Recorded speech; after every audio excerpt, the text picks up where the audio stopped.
Bonjour à tous, j'espère que vous allez bien. Bienvenue sur After Fight. On se retrouve pour une nouvelle vidéo, une shadow analyse. Je suis avec Ludo. Ludo, comment tu vas?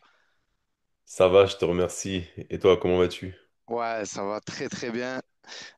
Écoute, on se retrouve pour parler du choc qui arrive ce week-end, hein. On va parler de Borz, de Khamzat Chimaev, qui va affronter Dricus du Plessis.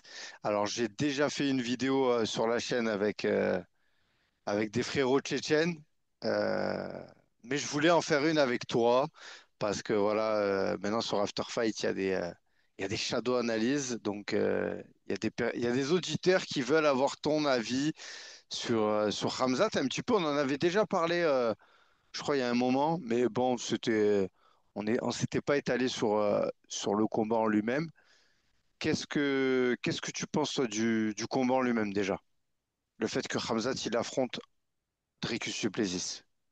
Bah, écoute, je pense que c'est une très bonne chose, hein. C'est dans la logique des événements, puisque Khamzat, ça fait maintenant pas mal de temps qu'il est à l'UFC, qu'il a prouvé par ses prestations sportives qu'il méritait d'être au plus haut niveau, même s'il a eu des difficultés parfois à faire le poids dans certaines catégories, comme il naviguait entre la 77 et la 84. C'est vrai que quand il était à 77, il a raté une pesée contre Kevin Holland. Non, contre. C'était Ned, je crois, c'est ça? Ned Diaz, ouais. Ouais, Ned Diaz. Du coup, il avait dû affronter Kevin Holland. Et, euh, et bon, on sait que voilà, il vaut mieux qu'il reste à 84 kilos. C'est moins difficile de cutter. Après, il a eu des problèmes de santé avec le Covid. Il y a eu des conséquences sur sa santé. Donc, tout ça, mis bout à bout, fait qu'aujourd'hui. Problème de papier, on peut dire aussi. Il pouvait pas combattre sur le territoire américain. Hmm. Ça l'a bloqué, je veux dire, parce que ça fait plus de 5 ans qu'il est à l'UFC quand même, Khamzat. Et moi, je me rappelle de son arrivée. On s'est dit, ce mec-là, en un rien de temps, il va être champion, en fait. Et je trouve, est-ce que tu trouves pas que ça a été long quand même? Bah, comme on vient de dire, en fait, pour moi, c'est une suite logique qu'il aille à ce titre parce que dès le départ, il a marqué les esprits. Quand tu fais trois UFC en très peu de temps, dont deux en 10 jours, forcément, tu marques les esprits. Après, tu viens de le dire, il a eu des soucis aussi avec son visa. Il s'est aussi installé, si je ne dis pas de bêtises, aux Émirats Arabes Unis. Il n'est plus en Suède comme avant.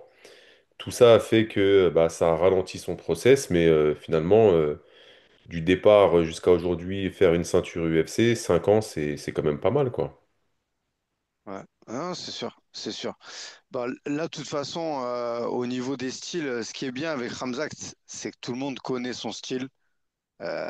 Clairement, c'est voilà, le game plan, on le connaît. Tout le monde est d'accord pour dire est-ce que dans le premier round, de toute façon, depuis qu'il est à l'UFC, maintenant, tout le monde, à chacun de ses combats, se pose la question qui va pouvoir défendre sa lutte.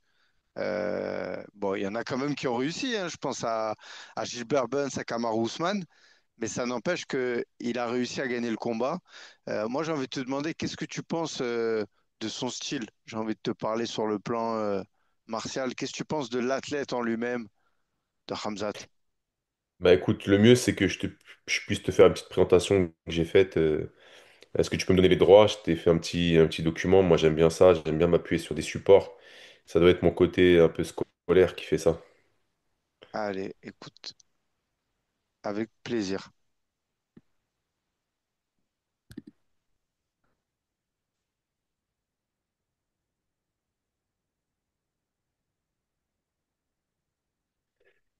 Alors, attends que je puisse récupérer vite fait quelque chose. J'aimerais te le mettre en diapo.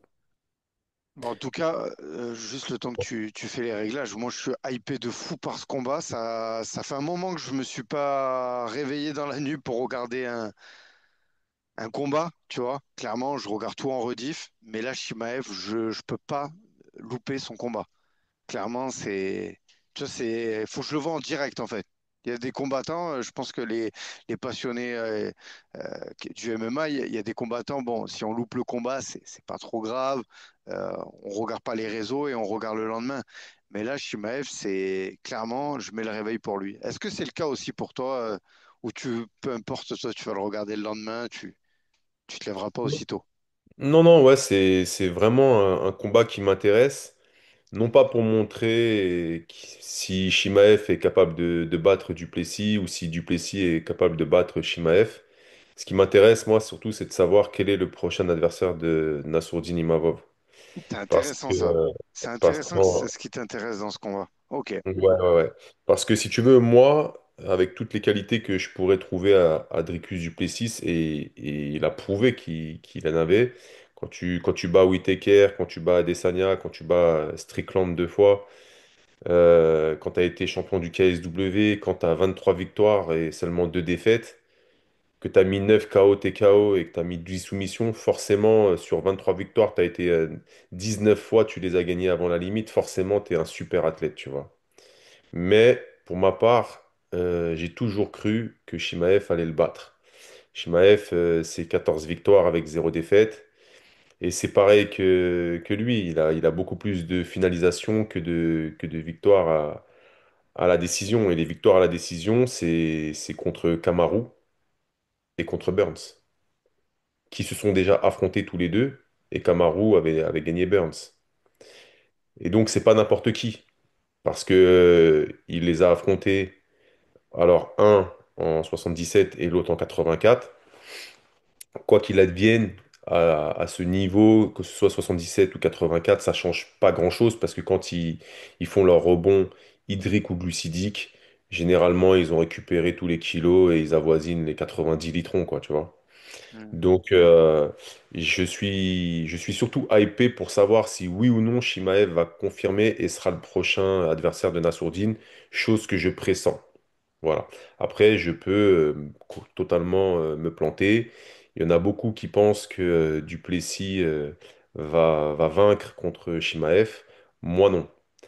Je ne pense pas. Je ne pense pas parce que je pense que Shimaev a des qualités qui sont un peu comme la kryptonite pour Duplessis. Notamment par rapport au fait que Shimaev en lutte, bah, c'est le meilleur de. J'ai envie même de dire que c'est le meilleur de tout l'UFC entier, quoi. On est Tu vois, d'accord. Ouais. Bah, En tout cas, en c'est lutte. intéressant la donnée que tu as dit. Les deux combats où il a été à la décision, c'est Kamaru et Gilbert Burns. Et en sachant que ces deux combattants, c'est les deux seuls qui ont réussi à défendre la lutte dans le premier round, en fait. Donc, est-ce que si Khamzat n'arrive pas dans le premier round à finaliser DDP, tu penses qu'il peut gagner à la décision? En sachant que c'est intéressant parce que DDP, sa particularité, c'est qu'il lâche pas l'affaire. Et même face à Adesanya, on l'a vu, il perdait les rounds, mais il a réussi quand même à trouver la solution. Alors, pour revenir d'abord, parce que dans ta question, il y a deux points que j'aimerais évoquer. Donc, déjà, j'ai pas forcément la même lecture que toi pour les deux combats entre Burns et Kamaru. Tu me dis que Burns et Kamaru ont réussi à défendre la lutte de, Le Shimaev. de Shimaev. Moi, je pense pas. Moi, je pense que contre Burns, Shimaev a fait un excès d'orgueil et qu'il a voulu le boxer. Moi, je pense que d'ailleurs, c'est pour ça que son coin n'était pas content, c'est pour ça que son coin carrément le disputait, c'est pour ça que son coin n'était, il suivait pas les consignes de son coin. Il a voulu se prouver qu'il était capable de boxer avec lui, et d'ailleurs, il a été touché plusieurs fois par Gilbert Burns. Et quand il a voulu l'emmener au sol, il a réussi à l'emmener au sol. Parce que c'est ça la lutte. La lutte, c'est pas seulement, enfin, c'est pas seulement ne pas tomber, c'est aussi faire tomber. Et avant tout, c'est faire tomber. Donc il a réussi. Tu me dis ensuite que, et c'est pas pour ça qu'il a été jusqu'au bout. Il a été au bout parce qu'il a voulu boxer, il a voulu s'inventer une vie de boxeur, et ça a fallu lui coûter très cher d'ailleurs. Ensuite, tu me parles qu'il a réussi, que Kamaru a réussi à défendre, à défendre la lutte de Chimaev. Bah, pas le premier round en tout cas. Parce que Je veux quand, dire, il s'est pas fait quand, quand, finaliser, je veux dire quoi. Il a réussi à défendre. quand- bah oui, mais c'est pas la même chose. Parce que pourquoi c'est pas la même chose? C'est intéressant ce que tu dis. Parce que je pense que beaucoup de passionnés, beaucoup de spectateurs, d'auditeurs, beaucoup de gens qui suivent le MMA, des fois confondent beaucoup de choses. Ils font ce qu'on appelle des confusions. La lutte, c'est le fait de faire tomber ou de ne pas vouloir tomber. C'est le fait de déséquilibrer quelqu'un, de le saisir, de l'attraper et de l'amener au sol. Bah, je suis désolé, quand il a voulu emmener Kamaru, il l'a amené au sol. C'est pas ça qui a péché contre Kamaru.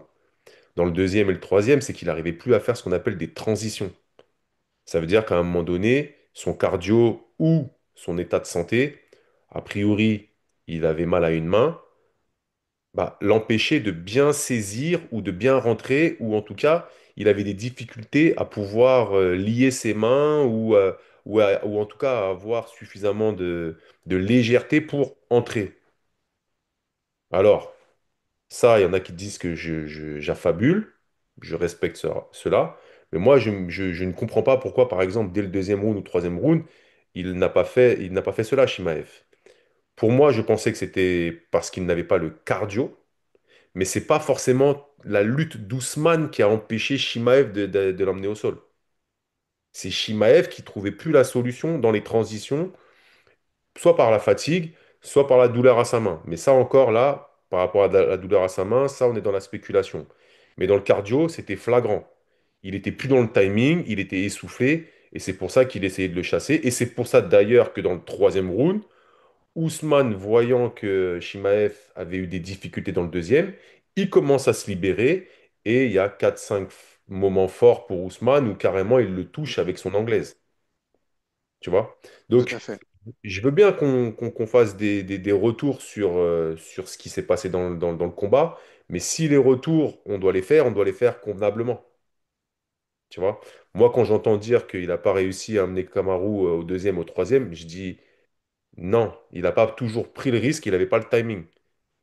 Parce que dès le premier, parce que on a bien vu que Ousmane, c'était 91% des défenses de takedown Ouais, réussies. c'était le record. Chimaev, en 10 secondes et demie, là, il l'avait ramené au sol.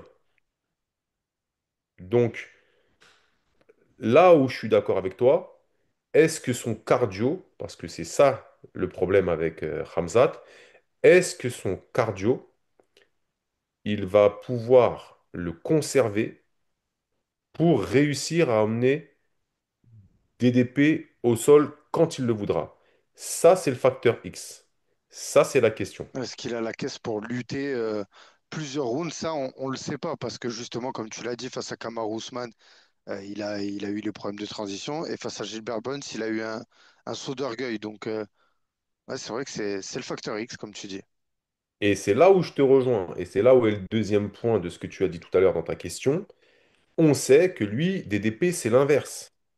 DDP, il avait affronté Bronson. Je ne sais pas si tu te rappelles de ce Ouais, Renoir. Ouais, voilà. Derek C'était un Brunson. lutteur. Ouais, voilà, exactement. Derek Bronson qui était hyper fort, tu vois.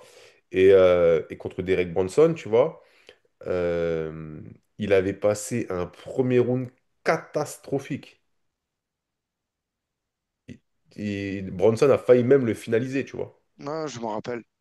Je m'en Et rappelle. pourtant, la grande force de DDP, c'est que justement, lui, son cardio, il ne diminue pas. Il conserve ses facultés, voire même, on a l'impression que c'est un Ouais. gros diesel africain, tu vois, que c'est une grosse Land Rover, que c'est une grosse Jeep Que ça de augmente même. Afrikaner. Et en fait, lui, c'est un gros moteur et il met du temps à se lancer. Mais quand il est lancé, maintenant, il s'organise et tu as l'impression qu'il va pouvoir faire des rounds à l'infini, tu vois. Donc ça, c'est la grande question. Mais pour ma part, moi, je pense malgré tout que Shimaev ne laissera pas passer l'occasion. C'est vrai que Kamaru, il n'a pas réussi à le finaliser, malgré le grand and pound et malgré le fait qu'il lui ait pris le dos plusieurs fois et qu'il a failli l'étrangler plusieurs fois. Mais moi, je pense que DDP n'est pas capable de défendre aussi bien le grappling que Kamaru. Non, il a pas son niveau, clairement. Il a pas le même niveau. Déjà, moi, c'est plutôt la dimension physique, tu vois, qui m'interroge. Parce que, ok, moi, enfin, j'ai jamais pratiqué de lutte, donc je peux pas comprendre. Il y a de la technicité pour amener un adversaire au sol. Mais à un moment, tu peux avoir beau toute la technique, la palette technique, les crochetages, tout ce que tu veux. Si ton adversaire, il est là physiquement, tu vas pas le faire tomber, non? Je me trompe peut-être. Tout dépend comment tu luttes. Hmm. Si tu luttes dans l'opposition de force, effectivement, c'est celui qui est le plus en forme Hmm. sur le plan de la résistance musculaire et sur le plan de la résistance cardiovasculaire. Cardiovasculaire pour le cœur, musculaire pour les muscles. Il est vrai qu'il y a une fatigue musculaire, il y a une fatigue cardiovasculaire qui se met en place si tu fais force contre force. Mais Ramzat, lui, il est plus à ce niveau-là. C'est-à-dire, je m'explique.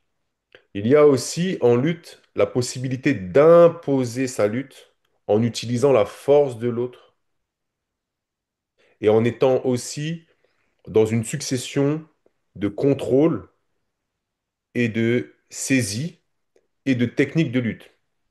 C'est ce qu'on appelle la chaîne wrestling. Et dans le Caucase, en l'occurrence que ce soit au Daghestan ou en Tchétchénie ou en Ingouchie ou même les Azerbaïdjan, leur lutte est un mix entre la force et la lutte en chaîne. C'est-à-dire que c'est des gens qui t'attrapent et qui font le tour de toi et en faisant des doubles, des singles, des body locks, des crochetages, des saisies de cheville, mais en même temps, ils vont te saisir au niveau du genou. Ils ont des saisies qui sont positionnées aux bons endroits et ils ont le sens de l'équilibre et du déséquilibre que toi, tu n'as pas. Et ça, je ne pense pas que Dricus est habitué à lutter avec ce style de lutteur. Ouais, Parce que les mecs, comment dire, si tu veux, pour caricaturer, bien sûr, on est dans la caricature, c'est pour essayer de faire comprendre aux gens, mais on est dans un mix, dans ce type de lutte, entre Hulk et en même temps Venom. Venom Spider-Man, tu vois, ouais, celui bien qui se sûr. transforme et Ouais, qui... Tu vois, c'est un mix entre ça, en fait. Ou si tu veux, pour donner une comparaison animale, c'est un peu comme la force du boa constrictor. Il s'entoure autour de toi et la force, tu la sens petit à petit de manière progressive. Et il t'étouffe, en fait. Et d'ailleurs, moi, je pense que l'objectif de Ramzat, ça va être justement d'étouffer DDP pour que DDP ne puisse pas utiliser son rythme marathon, comme je te disais tout à l'heure. C'est-à-dire que lui, il commence très doucement, et puis après, il augmente et il crante la, l'intensité de ses efforts petit à petit. J'ai une question pour toi, Ludo. Euh, la manière dont il amène ses adversaires au sol, Shimaev, dans le premier round, il shoot très très bas. Euh, comment on peut défendre ça? Est-ce qu'il y a une solution ou pas? Euh, Toi, en tant que coach, qu'est-ce que tu enseignerais à ton combattant s'il devait défendre un adversaire comme Shimaev? Est-ce il y a il existe une parade, tu vois? Je- Oui, il existe des défenses possibles sur les attaques longue distance en lutte, type Shimaev, comme il fait quand il shoot en double leg ou qu'il shoot de loin, il plonge comme on pourrait dire, pour ceux qui ne connaissent pas le MMA, comme une sorte de plaquage de rugby ou de football américain. Bon, il y a bien entendu la mobilité que tu peux avoir avec tes déplacements. Donc, tu peux utiliser le fait que tu sois à longue distance, donc ça veut dire que quand lui plonge, bah, tu as la possibilité soit de t'extraire de cette distance-là en reculant, ou, pour moi, le mieux, en te désaxant sur les côtés, c'est-à-dire que tu fais des pas chassés sur les côtés. Ça, c'est la première des solutions. La deuxième des solutions, tu peux, au lieu de défendre par les déplacements, tu peux essayer de contrer par les frappes. notamment par le coup de genou, ou par une sorte de kick qui est comme une forme de coup de pied de kung-fu, c'est-à-dire c'est pas un front kick, c'est pas un tip, c'est un coup de poing qui est c'est un coup de pied pardon qui est vertical, comme si tu mettais un shoot dans la comment dire dans la tête, tu vois, comme un penalty. C'est-à-dire que tant qu'il n'est pas au sol, tu peux le taper. Bon, ça c'est une technique de frappe. Tu peux utiliser aussi les uppercuts, tu vois. Mais pour ma part, je trouve ça dangereux d'utiliser autre chose que le genou ou la latéralisation si vraiment tu es dans un profil striker. Mais un mec comme DDP, il va pas défendre cela comme un striker. Il va plutôt affronter cela en faisant ce qu'on appelle un sprawl. Un sprawl, c'est une technique de défense, de lutte, en lutte, on appelle ça même défense de lutte, tu vois, pour te dire. On dit même pas sprawl en lutte. En fait, on dit défense de lutte et souvent on dit même que tu mets un bump. Ça veut dire qu'en fait, tu descends ton centre de gravité. L'idée est de faire en sorte que le poids de ton corps atterrisse sur le sommet du crâne particulièrement proche de la nuque, que tu mettes soit ton bassin, soit ta poitrine sur cette partie-là, et que tu mettes les mains à l'intérieur du corps, sous les aisselles. On appelle ça aussi les underhooks. Ou il y en a qui préfèrent, comme moi par exemple, sprawler, mettre mon underhook, appuyer sur la tête, et quand je sprawl, ne pas rester face au lutteur et à me décaler. Par exemple, moi, quand j'étais encore combattant, il y a des années de ça, il y a 20 ans de ça, ou quand je m'entraîne encore avec mes compétiteurs, quand ils veulent m'amener au sol, bah du coup, je préfère, moi, sprawler, me décaler en même temps. Après, il y en a, ils peuvent contrer, par exemple, les excellents lutteurs, les amener au sol, genre double leg, etc. Il y en a carrément qui font une contre-attaque. Donc, ça veut dire, ils vont chercher à mettre les overhooks cette fois-ci et à faire des techniques d'amener au sol, on appelle ça en sacrifice, d'accord? Donc ils attrapent et ils font des sortes de souplexes.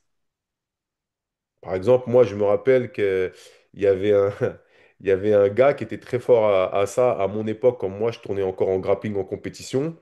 Il y avait un gars qui s'appelait Sofiane Elgarn, qui était spécialiste de ça. Tu plongeais dans ses jambes, il t'attrapait, il te faisait une souplesse, tu vois. Mais ça demande une puissance sur ses appuis et sur ses contrôles que tout le monde n'a pas.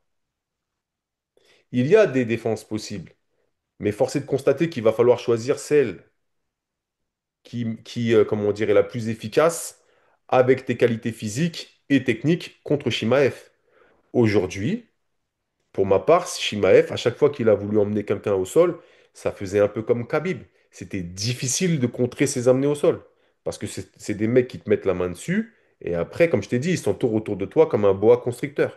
Et Je même pense. s'ils arrivent, Ouais. même s'ils n'arrivent pas à t'emmener avec un double ou un single, ils sont très vite à remonter en body lock, ou très vite ils vont chercher les crochetages, ou ils vont chercher la cheville, etc. C'est ce qui s'est passé avec Whittaker quand Shimaev a voulu l'emmener au sol. C'est ce qui s'est passé avec Kamaru. Il a vu qu'il y avait des bonnes distances. Il a commencé à trifouiller les saisies au niveau des chevilles. Il a commencé à tourner au niveau de ses genoux. Il a commencé à mettre ses épaules au niveau du côté et non pas devant ou derrière. Il a commencé à resserrer les articulations pour que les articulations ne puissent pas justement faire soit une extension, soit une flexion, soit une rotation. Tout ça, ils connaissent leur karaté par cœur, si je peux me permettre l'expression, tu vois. Ouais, ouais, Et donc, donc, c'est difficile de défendre contre ce type de lutteur. Moi, je te le dis honnêtement, je ne crois pas que DDP pourra défendre la lutte de Ramzat.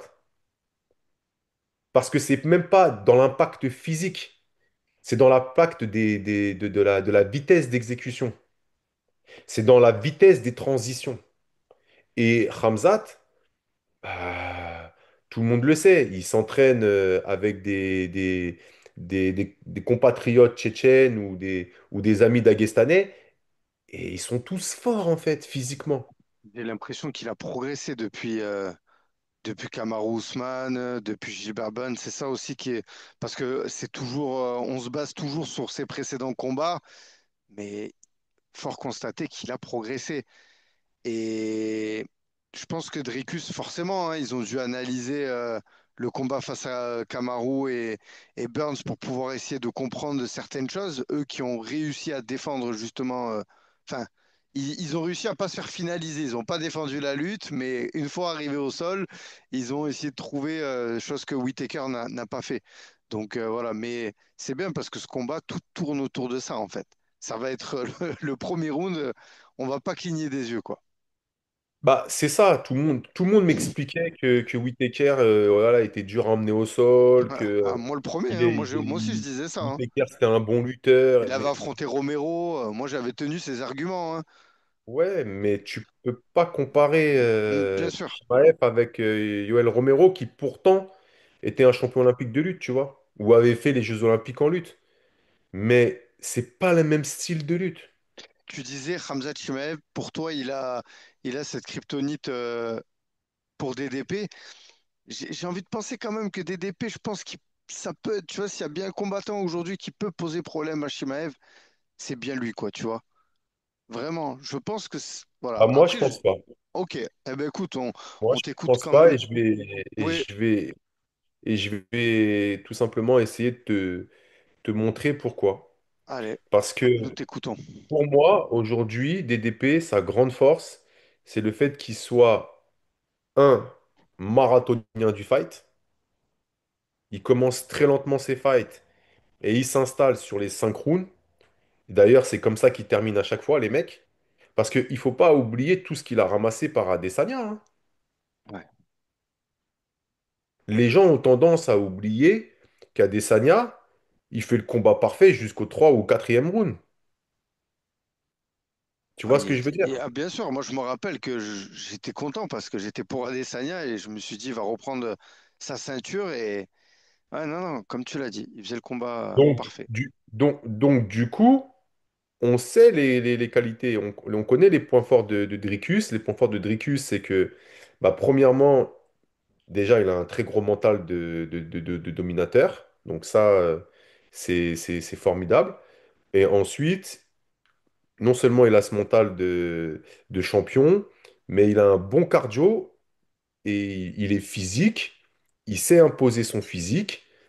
Et aussi, il a le facteur X de l'imprévisibilité, c'est-à-dire que c'est quelqu'un qui met un volume de frappe important par rapport à sa catégorie de poids.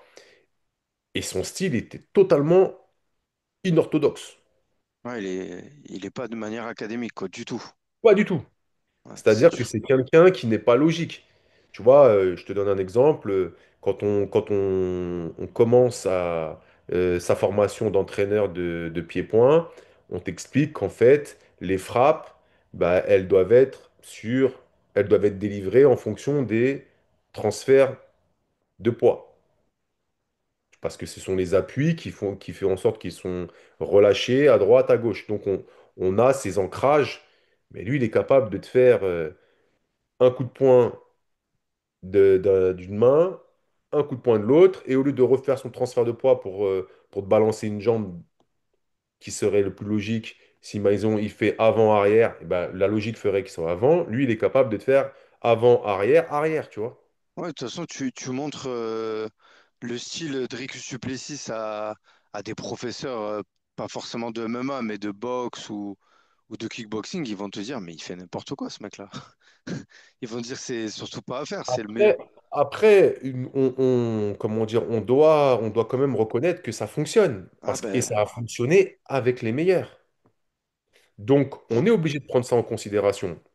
Et voilà pourquoi, pour moi, si je devais faire le game plan de Ramzat, pour moi, l'objectif général, ce serait d'étouffer DDP, comme je t'ai dit, avant qu'il puisse imposer son style marathon et l'empêcher d'installer son volume de frappe et son style imprévisible. Donc, pour ça, bah, j'utiliserais, on va dire, 6 points clés. Donc, je t'en ai donné 3 à l'offensive et 3 à la défensive. Donc, pour moi, première clé du combat, il faudra imposer sa lutte dès le début du combat.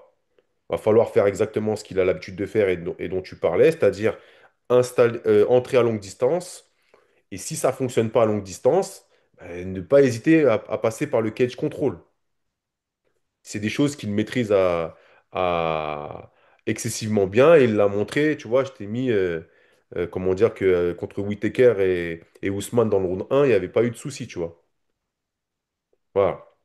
Ensuite, une fois qu'il l'a amené au sol, donc il faudra forcément donc l'amener au sol, et ben, il va falloir emmener des DP dans les eaux profondes avec son grappling, tu vois. Il va falloir utiliser les positions les plus difficiles à défendre.